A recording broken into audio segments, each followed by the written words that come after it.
Many people spend years and years trying to think their way out of the anxiety, trauma, or I'll say self sabotage, only to feel stuck in the same loops. So, what if lasting change does not come from the effort alone, but from understanding how the subconscious mind actually works? Great to think about, right? So, hey, dear listeners, welcome back to another powerful episode of Mind Meets Machine, where we explore how our inner healing meets the modern understanding of the mind. And today I'm joined by a lovely guest. Please welcome Carolyn Fisher. So, welcome to the show.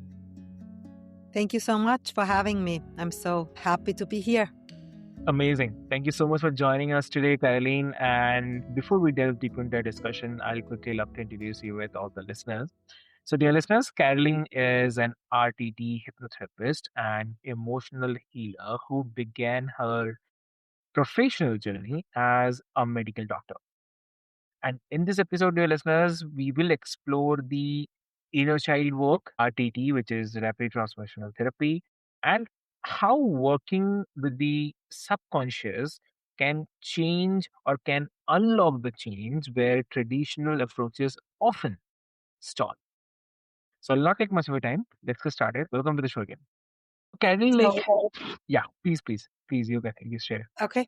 So, yeah, where hypnotherapy really comes in, where traditional therapy and medicine stops, right? Because we work with the subconscious here and the conscious, right? We work with the conscious, with the brain in school, at work.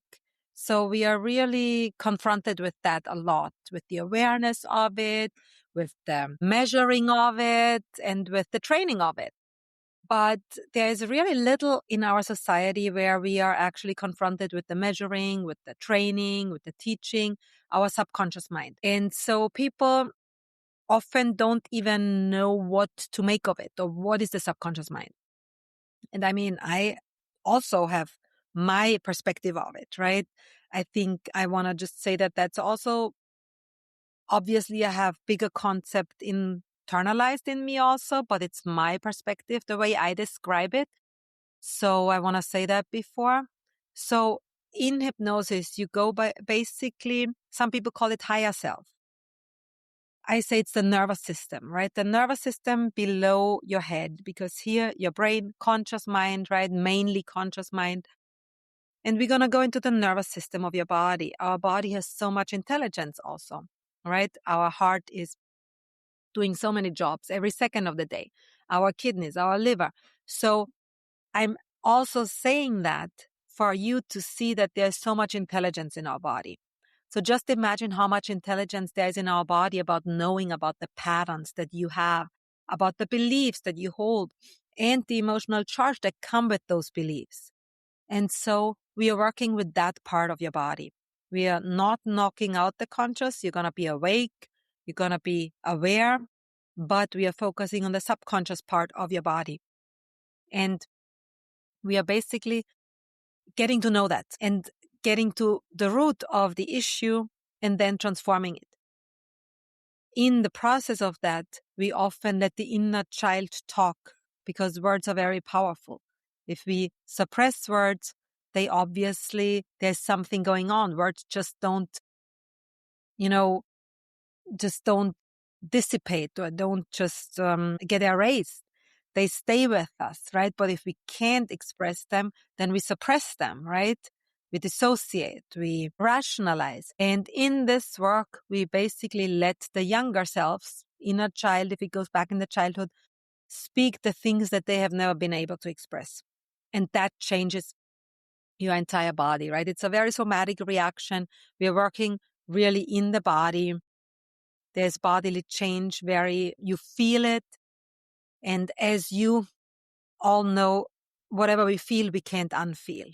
So the change is really, really very, very drastic. I don't like the word really, but the change is really huge and is forever. It's really a transformation. So yeah, once it's in your body, it really is changed. Because as you know, right, with our head, we sometimes can understand something or can have a new thought. And that can change us. But then the day afterwards, we can have another thought and we're like, oh, that was not true after all. And now we think differently, and that's great. With our body, it's different. I mean, obviously, it can also change because I just talked about the transformation of it. But once we are at a spot where we really like how we feel, why would we change it, right? You stay in that. And it's a very grounded work also. So you're working with the body. That's very important for me to say. Also, because a lot of people often think hypnosis is like something totally abstract, totally almost outside of us, right? But it's really about work inside of us. Totally agree with you. And I have to say that a lot of people, um, they hear the word hypnotherapy and either they feel skeptical or maybe they imagine stage hypnosis. So, from your experience, what do you think is the most misunderstood about RTT and the subconscious work? I think it is often that people, like you said, they are skeptical because they think they don't know what's happening there, right? And where that is. And they either expect something totally abstract that they've never experienced, that they might not even get there, right? They're scared they might not reach that state. Whereas it's really a totally relaxed state. It's a sleep of the nervous system in our body. And so it's a very, like a meditation, right? A deep meditation, but we are working in that state.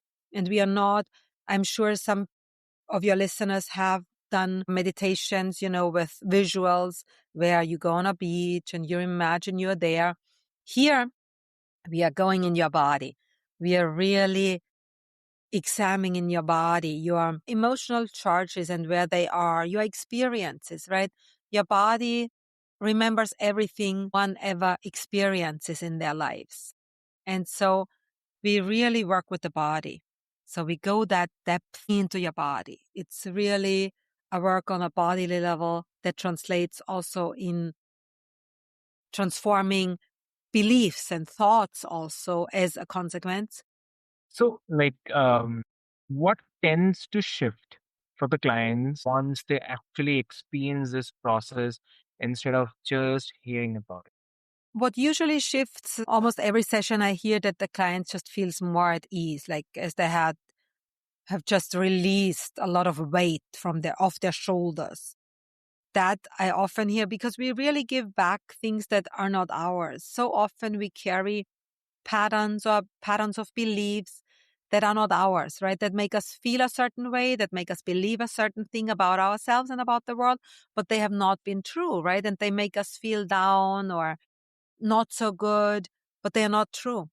And the thing is, we are the only person that have control over our own body, right? Nobody else can control our own body. But sometimes we feel like it because our beliefs have been installed from the outside at one point, right? Where somebody said something and we took it in as a belief and we made it a belief for ourselves. So we basically work in hypnosis with the beliefs that we feel like they control us, and we take charge of those beliefs again. And if we want, then because we are in charge, then we take charge, we acknowledge that we can transform them. So, I mean, I understand like that distinction between that the therapeutic depth and the entertainment. It feels very important to clarify early. And regarding the root cause, you work with a lot of people with the anxiety, trauma, and the addiction. So when you look beneath the symptoms, what deeper patterns do you often see which is driving these struggles? Very often see, patterns of not feeling good enough, where parents haven't felt good enough, right? They had the best intentions. They loved their kids, but they just said things, not even mean things, right? They might have said things that just translated into the mind of the child as, oh, I'm not good enough, right? A child spills something and the parent is like, oh my God, the beautiful carpet. And oh, you're so clumsy. And oh, how could that happen? Right? Instead of, oh, can happen to everyone, right? I mean, of course, if it's a beautiful carpet that the mother or the father have loved, then I understand that is not something positive. But until we are 7 years old, right? We are in the same mode that we are when we are in hypnosis, in the same brainwave. So we really take that on. One person saying that to us can to us translate, oh my God, I'm so clumsy. I'm not gonna ever be an athlete, right? Like, because that would be the further thought, right? Like, if I'm clumsy, I'm that.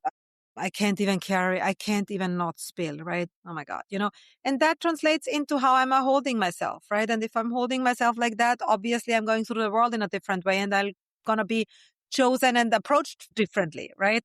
And that will be enhanced. That feeling will basically be enhanced. My little one is just here too. So she Yeah, is part of it too. yeah, totally fine. So, yeah. So I was just saying, like, also, if you can help us understand, like, how does this inner child work? Uh, Help access those rules in a way that talk therapy sometimes cannot. Yeah. I mean, I think talk therapy is great, right? I would never say anything bad about it. It has its place, but it can't. Not always. It just can't because it's not built that way, right? It's not supposed to access that. It just works in a different way. And so we access that by accessing the nervous system, right? The body, the experience that the body has had all those years and what it's stored. And okay, 1 second. Okay. So, and once you access that, right? Like I said before, when a scene comes up, right? If somebody comes with anxiety and we ask, oh, why do I have so much anxiety, right? Why does that person have so much anxiety? We ask the subconscious, and the subconscious knows all that, right? Our brain might not know because it might not be a smart reason. It might be an embarrassing reason. It might be something that I would never confess that is the reason for it, right? But the body just gives it out freely because it doesn't have this bias of like needing to look good or whatever. So the scene will just pop up. We usually go to 3 scenes, right? And if a scene comes up where I don't know. My mother going again. It could be something very benign, like I'm in the. My mother needs to get something from the grocery store. I'm in the back of the car. She just needs to run in and get something really quick. She says, "Oh, you're fine here, right?" And you say yes, but then she stays in 5 minutes, and this is anxiety inducing for you as a child, right? But you say it's okay and then when she comes back and she says, "How was it?" And you still say it's okay because you want to be a big boy or a big girl, right?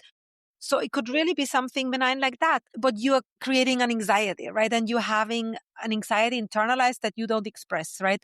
You don't say because you want to be a big girl. You don't say later, Mom, I really felt so scared when you were gone. Like, please don't do that again, right? You express your needs. So that always is suppressed, right? And this could really be a scene that comes up when somebody comes to me with anxiety. And if that scene comes up, then that person feels back into that scene and connects with that 5-year old or with that 7-year old or however old that little child is. And they feel that child in their body again, right? Because we have our younger selves in ourselves, right? I mean, you have your 5-year old in you still. You have your 10-year old. And if there's something that has been suppressed or overwhelmed or broken at any age, it'll stick with that child if it hasn't been worked through, if it hasn't been talked through, right? And if it hasn't, then it's going to be suppressed. It's going to be rationalized away or it's going to be dissociated away. And here we are going to those and we are healing it. So we are not getting triggered anymore if this or this gets touched because it's going to be emotionally not with that immense charge anymore because we're going to heal it. We're going to let that younger self say it out loud, everything they have experienced then, right? They might really just have felt too cool to say that, right? So we never look for blame. We just really look for answers. Why is it? And let's just fix it. Exactly. So, what do you think? I mean, for someone who is listening who feels anxious or they're stuck, but they cannot pinpoint why. So, how do these subconscious patterns tend to show up in their daily life? I didn't get that last question. The connection was a little bad Oh, on okay. my. I'm just saying, like, they cannot pinpoint the why factor. So, for them, what will you say? Like, how do these subconscious patterns tend to show up in their daily life? How can they go about it? Yeah. Because I've understood the last question I didn't understand again, but the first part I understood. So I would always say check out first, like do meditations, do breath work, try other things. If that fixes it, great. Then you're good, right? But if that doesn't fix it and you really don't have it under control, you try meditation, you but then in situations something is triggered and you can't even breathe anymore and you can't stay calm, then there's usually a deeper issue. And then I would definitely suggest hypnosis because it's just such a powerful way, a fast way also, right? RTT hypnotherapy, the R stands for rapid, and it's really rapid. And I think that's another misconception, right? Because people usually think, oh, but can it be good if it's rapid, right? Can it go deep? And it can. Just because it's fast doesn't mean it can't go deep. And so, but yeah, it can really, then you go to the root and you transform it. So I would really, if you don't know the reason and if you feel you need the reason to transform it, right, and it doesn't go away with conscious work, then I definitely think hypnotherapy is the way to go. So, like, are there signs that indicate the inner child is still carrying some unmet needs or unresolved fear? I heard that again now, part of it. So if the inner child is still having some unmet needs or some unsaid words, yeah, that's the basically the basis of it. Yeah. I mean, that's where we usually go to. That's what usually comes up, right? I'm not guiding there. We really just say, okay, what is the reason? And the subconscious comes up with the reason for that specific person. So it's always different, right? It could be the same issue for two people and it's totally different scenes. Just obviously, that lens makes everyday reactions feels more kind of understandable and not the shameful. So, definitely. And for the people who are new to this work, what does RTP usually look like in practice? So, if you can share. In practice, it's a 3-hour session. And before the session, I'll send an intake with 15 questions. So you're going to fill that out and send it back to me and I prepare with that. And that intake, the 15 questions, I mean, I'm not going to name all of the 15 now, but there are questions like, how would your life look like tomorrow if you didn't have the area of concern today, right? The example that you brought up, anxiety. What would your life look like tomorrow if you didn't have anxiety tomorrow anymore, right? I would be grounded, feel so present. I would sit down for breakfast, for example, right? I would just look out the window and see the weather and would feel just, grounded and happy in myself. I would feel free. I would feel present. I would feel calm and I would just, look in the mirror, feel good about myself, pack my lunch, then leave the house, enjoy work, or be just able to enjoy, don't need to prove myself, right? Because I can just enjoy what I do rather than have to come from this, oh my God, I need to be perfect or I need to prove myself. Otherwise I'm not loved, right? On that deeper level, that feeling on a deeper level that we are often not aware and so on, right? So yeah, and so that is one of the questions. So I get that intake, the filled out intake, I prepare with that. And I also send a recording that's about 8 minutes long that gets you into the meditative state, into that hypnotic, relaxed feeling.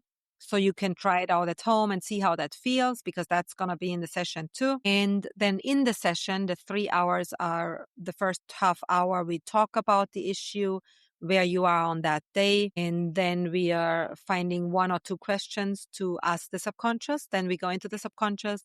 Then we ask the subconscious those two questions or that one question. And the subconscious usually comes up with scenes. And some people see, feel, hear it. Some even smell it. Some people only feel it. So either is good. Whatever comes up, we work with that. And then we work with those scenes. We transform it. We heal.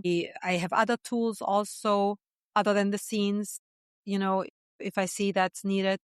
And then the last 15 to 20 minutes, it's my voice recording. So the last 15 minutes, I'm recording my own voice, recording the affirmations that the client filled out in the intake to the question, how would your life look like tomorrow without the issue? So then the affirmations, because then we are basically I don't know what that sound is. I was not sure if it was coming from me or from you. So I tried to, I just closed my WhatsApp on my computer.